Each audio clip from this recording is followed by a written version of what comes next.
Isang magandang umaga po ng Sabado sa inyong lahat. Latest weather update po muli tayo, September 23, 2023.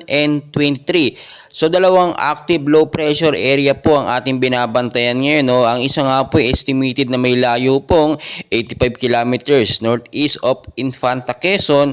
Meanwhile po, another LPA po was estimated based on all available data natin na may layo pong 125 kilometers west of Imbas, Zambales.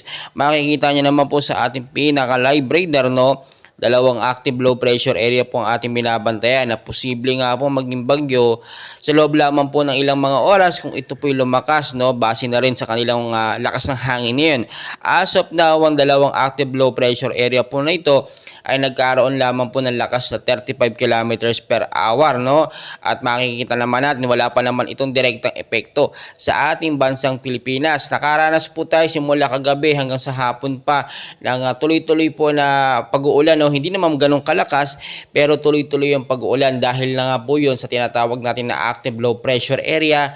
Kasama pa po dyan ang ITCC or Intertropical Convergence Zone at ang Southwest Monsoon. So makikita nyo naman sa ating pinaka-live radar, ito yung sinasabi natin sa Infanta, Quezon na active low pressure area at yung sa Imbas, Zambales. So maging may mapag-ingat po tayo dahil yung tulad nga lang lagi ko sinasabi, never and ever po natin mape-predict ang galaw po ng panahon at kahit 35 kilometers per hour lang ang kanyang lakas ay posible po itong lumakas or maging bagyo, Biruin po ninyo kapag ito ay pumalo from 55 to 65 kilometers per hour ay may kakategorya na natin ito bilang isang bagyo.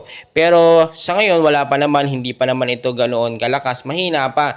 So may pagkakataon pa tayo para maghanda, linisin ang mga lugar na bahain, especially sa Metro Manila, sa Luzon, yung mga estero, yung mga basura tanggalin na natin para in case magkaroon ng patuloy na pag-uulan, hindi po babara, or hindi babara ang mga basura at makakadaloy na maayos ang ating mga katubigan. Kaya din po pinapaalalahanan din ang mga lugar na matataas, especially sa bandang Baguio, Mag-ingat po kayo dyan sa banta po ng landslide kapag meron po tayong alert ng patuloy na pag-uulan, Mga rainy showers, expected po natin yan, posibleng lumambot ang lupa.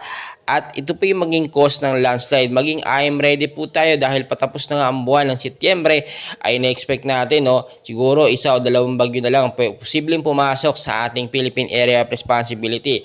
At patuloy po natin tututukan ito nga pong dalawang active low pressure areas sa kanilang paggalaw and hopefully hindi ito maging isang ganap na bagyo sa paglipas lamang ng ilang mga oras. So maraming pa tayong kaganapan and please ako yung nakikiusap sa inyo.